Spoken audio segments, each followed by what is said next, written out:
الحمد لله وكفى وسلام على عباده الذين اصطفى اما بعد۔ محترم سامعین، ہم نے گزشتہ سبق صحابہ اکرام کے اختلافات اور ان کے حکمتوں کے متعلق پڑھا تھا۔ ہم نے وہاں پڑھا کہ ہمیں کسی بھی صحابی پر نکتہ چینی کرنے کا حق نہیں ہے۔ تمام کے تمام صحابہ عادل ہے کہ سرکار دو عالم صلی اللہ علیہ وسلم نے فرمایا الصحابہ کلہم عدول، کہ میرے تمام صحابہ یہ عادل ہے، انصاف پسند ہے۔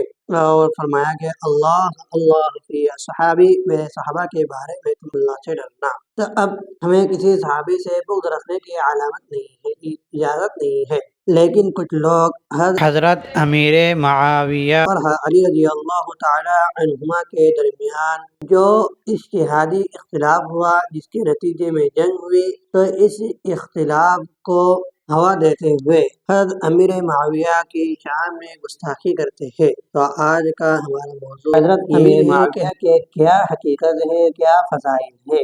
ہم حضرت امیر معاویہ کی زندگی پر روشنی ڈالیں گے۔ اور آپ کا نام امیر معاویہ، کنیت ابو عبد الرحمن، اور والد کا نام صخر، جن کی کنیت ابو سفیان بن حرب تھی۔ یعنی ابو سفیان جو آپ صلی اللہ علیہ وسلم کے فتح مکہ تک سخت دشمن رہے، ان کے لڑکے حضرت امیر معاویہ ہے۔ فتح مکہ کے موقع پر حضرت ابو سفیان نے اسلام قبول کر لیا تھا اور اسلام کے لیے بڑی قربانیاں دی۔ اور امیر معاویہ کی والدہ کا نام ہندہ بنت عتبہ ہے۔ آپ کا شجر نسب 5ویں پشت میں رسول اللہ صلی اللہ علیہ وسلم سے مل جاتا ہے۔ امیر معاویہ ہی وہی ہے جن کے لیے سرکار دو عالم صلی اللہ علیہ وسلم نے دعا فرمائی کہ اللہ معاویہ کو کتاب اور حساب دکھا دے اور اسے عذاب سے محفوظ رکھ۔ امیر معاویہ وہی ہے کہ جن کی بہن ام حبیبہ بنت ابی سفیان رضی اللہ تعالی عنہما رسول اللہ صلی اللہ علیہ وسلم کی زوجہ مطہرہ ہے۔ تو اس اعتبار سے حضرت امیر معاویہ کی آپ صلی اللہ علیہ وسلم سے رشتہ داری برادر نسبتی، جس کو ہم اپنی زبان میں صالح صاحب کہتے ہیں، وہ تھی۔ یعنی آپ صلی اللہ علیہ وسلم کے برادر نسبتی تھے، اور ابو سفیان آپ صلی اللہ علیہ وسلم کے خسر تھے۔ حضرت امیر معاویہ یہ وہی ہے جنہیں آپ صلی اللہ علیہ وسلم نے دینی اور علمی قابلیت کی بنا پر کتابت وحی پر معمور فرمایا۔ حضور صلی اللہ علیہ وسلم امیر معاویہ سے بھی وحی لکھواتے تھے، یعنی قرآن شریف جو نازل ہوتا تھا تو آپ صلی اللہ علیہ وسلم کسی صحابی کو بلا کر آیت کریمہ لکھوا لیتے تھے۔ تو جو لکھوانے والے 13 صحابی تھے، کاتبان وحی جو 13 تھے، ان میں ایک امیر معاویہ رضی اللہ تعالی عنہ بھی تھے۔ آپ صلی اللہ علیہ وسلم کے وصال کے بعد ابو بکر رضی اللہ عنہ نے خلافت سنبھالی، تو ابو بکر صدیق رضی اللہ عنہ نے شام کی طرف لشکر روانہ فرمایا۔ تو امیر معاویہ کے بڑے بھائی یزید ابن ابی سفیان لشکر کے امیر تھے، اور امیر معاویہ پہلے دستے کے علمبردار تھے اور فتوحات میں شریک ہوئے۔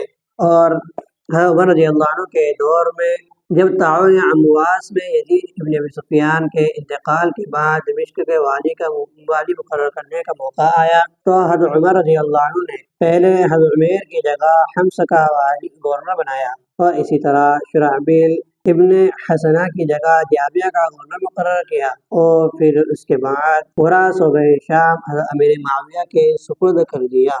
حضرت امیر معاویہ وہی ہے جنہوں نے مصر اور شام کے فتوحات کے علاوہ قبرص کے جزیرے پر اسلامی پرچم لہرایا۔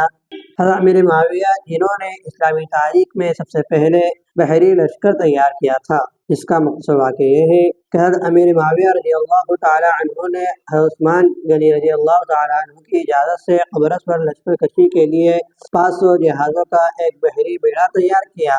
یہ بیڑا قبرص پہنچ کر لنگر انداز ہوا، تو اہل قبرص نے چند شرائط پر صلح کر لی۔ کچھ عرصے کے بعد معاہدے کی خلاف ورزی کرتے ہوئے اہل قبرص نے مسلمانوں کے خلاف رومیوں کی مدد کی، تو ہجرت کے 33ویں سال میں امیر معاویہ نے قبرص پر لشکر کشی کر کے اسے فتح حاصل کر لیا۔ امیر معاویہ رضی اللہ تعالی عنہ سن ہجری 18 سے لے کر 41 تک یعنی تقریباً 22 سال دمشق اور دوسرے علاقے کے گورنر رہے۔ حضرت امام حسن رضی اللہ تعالیٰ عنہ کے خلافت سے دستبرداری کے بعد ہجرت کے 41ویں سال میں باقاعدہ طور پر خلیفہ بنے اور اموی خلافت کی بنیاد رکھی۔ اسی سال کو عام الجماعت کا نام بھی دیا جاتا ہے، اس لیے کہ حضرت عثمان غنی رضی اللہ تعالیٰ عنہ کی شہادت کے بعد مسلمانوں کے دو گروہ ہو چکے تھے، ایک طرف علی رضی اللہ عنہ اور دوسری طرف امیر معاویہ تھے، اور آپ صلی اللہ علیہ وسلم نے فرمایا تھا کہ میرا یہ نواسا یعنی حضرت حسن یہ ایک بڑی امت کی خون ریزی ہونے سے بچائیں گے اور دو بڑی جماعتوں کے ملاپ کا، دو بڑی جماعتوں کی صلح کا یہ سبب بنیں گے۔ تو یہی ہوا کہ حضرت امام حسن رضی اللہ تعالی عنہ نے خلافت سے دستبرداری کر کے امیر معاویہ کے ہاتھ زمام حکومت دے دی، جس سے دو بڑی جماعتوں کے درمیان خون ریزی ہونے سے بچ گئی۔ تو یہ جماعتوں کو ملنے کی وجہ سے عام الجماعت کا نام دیا گیا۔ حضرت امیر معاویہ وہی ہے جن کے عہد خلافت میں فتوحات کو وسعت ملی، ہندوستان پر لشکر کشی سے سندھ کے فتوحات کا سلسلہ آگے بڑھا۔ اسلامی لشکر نے محلب بن ابی صغر، عبداللہ بن عامر، سنان بن سنان، راشد بن عمرو ازدی اور بعد سے مسلمان جنرلوں کی سرکردگی میں قلات، قندھار، مکران، سیستان اور بہت سے دوسرے علاقے فتح ہوئے۔ یعنی آپ کے دور میں ہندوستان کے علاقے سندھ تک اسلامی فتوحات کا سلسلہ بڑھا۔ اور امیر معاویہ رضی اللہ تعالیٰ عنہ کے دور خلافت میں بخارا اور اس کے ارد گرد کے علاقے سمرقند اور ترمذ مسلمانوں کے قبضے میں آئے، اور امیر معاویہ رضی اللہ تعالیٰ عنہ کے زمانے خلافت میں شمالی افریقہ کی فتوحات میں وسعت ہوئی۔ عقبہ بن نافع، معاویہ بن خدیج، حذیفہ بن ثابت، عبداللہ بن عبدالعزیز، عبد الملک اور بعض سے صحابہ نے بہت سے علاقوں میں نہ صرف بغاوتیں ختم کی بلکہ نئی فتوحات بھی ہوئی۔ حضرت امیر معاویہ وہی ہے کہ جن کے دور میں سن 49 میں آپ رضی اللہ تعالیٰ عنہ نے حضرت سفیان بن ازدی کو ایک بڑی فوج کے ساتھ قسطنطنیہ پر فوج کشی کا حکم دیا، اور اسلامی بیڑا بحر روم سے گزر کر قسطنطنیہ پہنچا اور قلعے کا محاصرہ کیا۔ رومیوں نے اپنی پوری قوت صرف کر دی، کئی خونریز معرکے ہوئے اور قسطنطنیہ فتح ہو گیا۔ قسطنطنیہ جسے آج استنبول کہتے ہیں، یہ استنبول ترکی کی راجدھانی ہے، وہ فتح ہوا۔ اسی طرح رسول اللہ صلی اللہ علیہ وسلم کی پیشن گوئی پوری ہوئی، یعنی رسول اللہ صلی اللہ علیہ وسلم کا فرمان تھا کہ اول جیش من امتی یغزون مدینۃ فیقیصر مغفور لهم، کہ آپ صلی اللہ علیہ وسلم نے یاد فرمایا تھا کہ میری امت کا پہلا لشکر جو استنبول پر حملہ آور ہوگا، اللہ تبارک و تعالیٰ ان سب کی مغفرت فرما دے گا۔ تو آپ صلی اللہ علیہ وسلم کی یہ پیشن گوئی قسطنطنیہ پر کے فتح ہونے کی امیر معاویہ کے دور۔ امیر معاویہ وہی ہے جو جنگی خدمات، جنگی انتظامات کے ماہر تھے، جنہوں نے سپاہیوں کے لیے 2,000 درہم مقرر کیے۔ ان کی محاذ جنگی پر روانگی کے بعد ان کے اہل خانہ کی خبر گیری کرتے، ہر طرح کی ملکی حالات سے باخبر رہتے، دمشق کو دارالحکومت اور عالم اسلام کا مرکز بنایا، چوری، قتل اور دوسرے جرائم کا خاتمہ کیا۔ حضرت امیر معاویہ نے بیت اللہ کی خدمت کے لیے متعدد غلام مقرر کیے اور بیت اللہ پر دیباج و حریر کا عمدہ غلاف چڑھایا، پرانی مساجد کو مرمت کروا کے نئی مساجد تعمیر کروائی، وہ خود مسجدوں کی حالات کا جائزہ لیتے اور احکامات جاری کرتے۔ حضرت امیر معاویہ نے دفاع عام اور مجاہدین کے بچوں کے وظائف دودھ چھوڑنے کے بعد سے جاری کیے، مردم شماری کے لیے سرکاری اہلکار مقرر کیے، نہریں کھدوا کر سینکڑوں ایکڑ اراضی سیراب کی، نہروں اور تالابوں کے ذریعے زراعت کو ترقی دی، نئے شہر مثلاً قیروان آباد کیے اور اسلامی نو آبادیاں قائم کی، ڈاک کا نظام بہتر بنایا، محکمہ قضا و عدالت کو ترقی دی، خبر رسانی اور ڈاک کے لیے برید کے نام سے مستقل محکمہ بنایا اور سرکاری فراہمی جمع کرنے کے لیے دیوان خاتم بنائے۔ امیر معاویہ کا ہجرت کے 60ویں سال دمشق میں انتقال ہوا۔ ضحاک بن قیس نے نماز جنازہ پڑھائی۔ آپ نے متعدد شادیاں کی تھی، لیکن 2 ہی بیویوں سے آپ کی اولاد ہوئی۔ یہ ہم نے حضرت امیر معاویہ رضی اللہ تعالیٰ عنہ کے حالات کا مختصر جائزہ پڑھے ہیں۔ اب آپ پر چند اعتراضات ہوتے ہیں، تو ان اعتراضات اور علماء مشائخ کے نزدیک آپ کا مقام ہم سمجھتے ہیں۔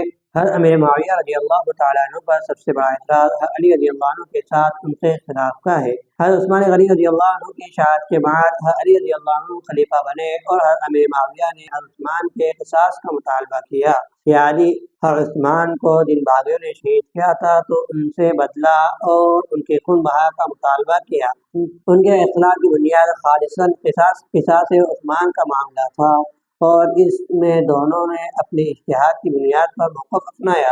ہر امیر معاویہ کو یقین تھا کہ ہر عثمان کو قتل کرنے والوں کو فوری سزا دینا اسلامی ریاست کے استحکام کے لیے ضروری ہے، جبکہ ہر علی رضی اللہ عنہ نے حالات کو بہتر بنانے کے بعد اس معاملے کو حل کرنے کی تجویز دی کہ ہر امیر معاویہ کہتے تھے کہ جب خلیفہ عثمان رضی اللہ عنہ کے قاتلین سے بدلہ لیا جائے گا تو اسلامی حکومت مستحکم ہوں گی، مضبوط ہوں گی۔ اور علی رضی اللہ عنہ کہہ رہے تھے کہ اگر ابھی سے ہی باغیوں کو قاتلین کو اگر سزا دی جائے تو اسلامی نظام درہم برہم ہو جائے گا۔ تو علی رضی اللہ عنہ نے سمجھا کہ اسلامی حکومت مضبوط ہو جائے تو قاتلین کو سزا دی جائے۔ تو اسلامی علماء کے مطابق یہ اختلاف ایک اجتہادی اختلاف تھا، اس میں دونوں کی نیتوں پر شک نہیں کیا جا سکتا۔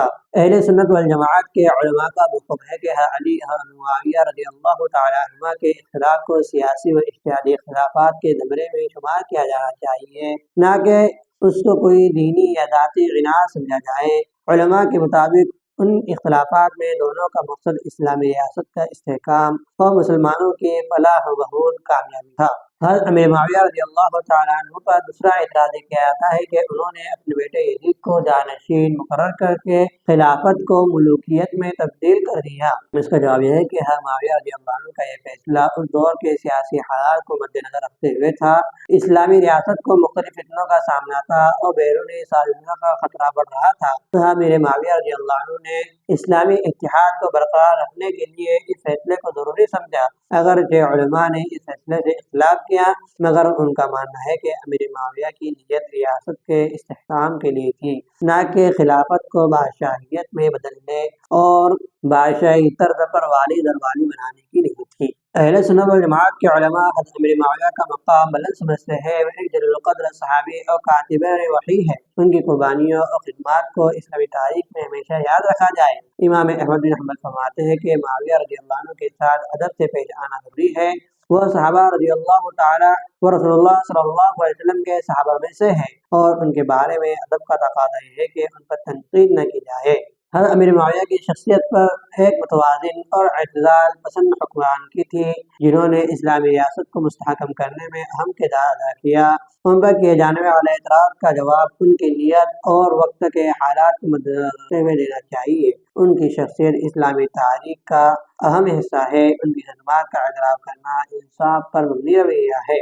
علماء اور مشائخ کے نزدیک امیر معاویہ ایک بلند مقام رکھتے ہیں، ان کا اعتراف اور ان کی نیت پر حسن ظن رکھنا اسلامی تعلیمات کے مطابق ہے۔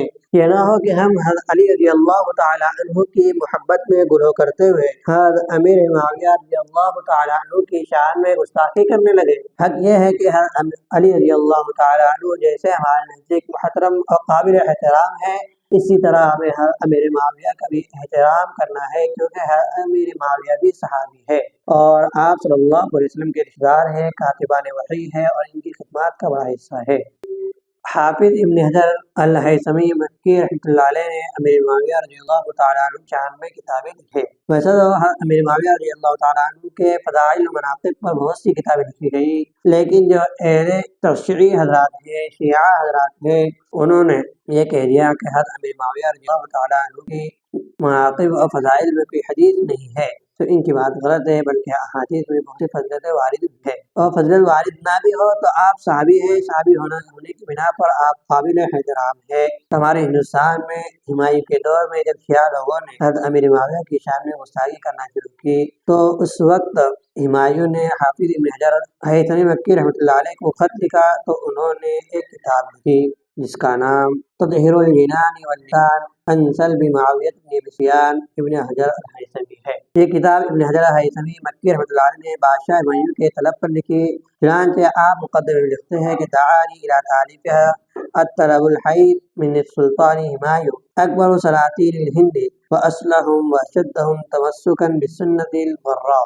ابن حجر ہیثمی کی اس کتاب کا سلیمان بن صالح خراشی نے اختصار کیا ہے، اسے مختصر کیا ہے، اور ابن حجر مکی ہے کہ اس کتاب کا علامہ عبدالشکور فاروقی لکھنوی رحمۃ اللہ علیہ نے بھی مناقب سیدنا امیر معاویہ کے نام سے اردو ترجمہ کیا ہے، اور دیگر حضرات نے بھی ترجمہ کیا ہے، اور بہت سے حضرات نے کتابیں لکھی ہیں۔ تو یہ ہم نے امیر معاویہ رضی اللہ تعالیٰ عنہ کے مختصر سے حالات اور ان پر کچھ جو اعتراض وارد ہوتے ہیں ان کے جوابات کے متعلق پڑھا ہے۔ اس کا خلاصہ یہ ہے کہ ہمیں صحابہ کرام کے بارے میں نکتہ چینی اور ان پر زبان درازی کرنے سے بچنا چاہیے۔ حضرت علی اور حضرت ابی معاویہ کے جو اختلافات ہیں انہیں اجتہادی اختلاف پر محمل کرتے ہوئے خاموشی اختیار کرنا چاہیے۔ وآخر دعوانا الحمد للہ رب العالمین۔